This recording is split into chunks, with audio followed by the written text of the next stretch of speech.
বন্ধুরা, আপনারা না জানে কি মনে করেন আমরা প্রবাসীরা কি সুখে থাকি, কি সুখে কিভাবে সুখে দিন কাটাই, কুড়ি কুড়ি টাকা কামাই, বুঝছেন? সকাল 5:30 বাজে ঘুম থেকে উঠে ডিউটিতে যাওয়ার পর এখন সন্ধ্যা 6টা বাজে।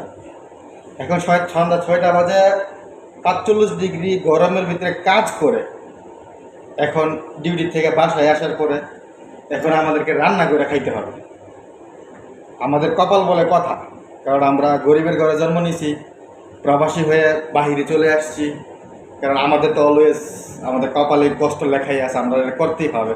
আর দীর্ঘ অনেক দিন যাবত এগুলোই করতেছি। তো যারা মনে করেন আমরা প্রবাসীরা সুখে আছি, ভালো আছি, তা আমাদের হালাত দেখলে আপনারা বুঝতে পারবেন। আমি এইমাত্র কিচেনে ঢুকছি, তো আমার অলরেডি গরমে ঘামতেছি, মানে ঘাম বায়া বায়া পড়তেছে। রান্নাবান্না এখনও স্টার্ট করি নাই, তবে করবো, এখনই স্টার্ট করব। আমার কোম্পানির আরেক কলিগ, সে অলরেডি এসে রান্না করতেছে, সে অলরেডি তার রান্না চলতেছে।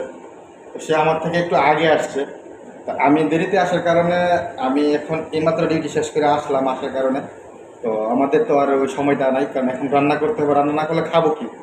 এমন এমন নয় তো যে আমরা বাসার নিচে যাই হোটেল থেকে খেয়ে ফেলবো। হোটেলের খানা, এখানে একটা হোটেল আছে কিন্তু সেটা ভালো না। হোটেলে খাওয়া আমাদের পসিবল না, যত গরমই হোক রান্না বান্না করতেই হবে। আর এই কিচেনের অবস্থা যেটা, এই কিচেনের ভিতরে, এখানে ছাদের উপরে কিচেন, এত পরিমাণ গরম সারাদিন থাকে। কিচেনের বাহিরে এসি চলতেছে অলরেডি, তার এসি চলার পরেও তারপরেও আমার এই অবস্থা, মানে আমি ঘামতেছি, গামা আমার স্টার্ট হয়ে গেছে। তো আর মনে করো আর যদি 5-7 মিনিট এখানে কাটাকাটি করি তাহলে আমার অবস্থা শেষ। তো অবশ্যই আপনারা মাথায় রাখবেন, যারা প্রবাসে আসতেছেন এই প্র্যাকটিসগুলো করে নেবেন। এইভাবেই নেবেন যে বা যদি প্রবাসে যাই তাহলে আমাদেরকে এভাবেই কাজ করতে হবে। ডিউটি শেষ করার পরে রান্নাবান্না করতে হবে, খাবার দাবার রেডি করতে হবে, নিজের রান্না নিজেই করে খেতে হবে। তো মনে করেন না যে এখানে কাজের বুয়া আছে কেউ রান্নাবান্না করে দিবে, তো এখানে কেউ করে দিবে না। তো সবাই চিন্তা ভাবনা করেই বাহিরে আসার জন্য চিন্তা ভাবনা করবেন, কারণ তাছাড়া আর কোনো উপায় নেই। আর যদি বন্ধুরা আমাদের কষ্ট দেখে আপনাদের কোনো মায়া লাগে তাহলে প্লিজ আমার ভিডিওতে একটা লাইক, একটা কমেন্ট, একটা শেয়ার করে যাবেন। তো সে পর্যন্ত সবাই ভালো থাকবেন। আল্লাহ হাফেজ, আবার দেখা হবে অন্য কোনো ভিডিওতে।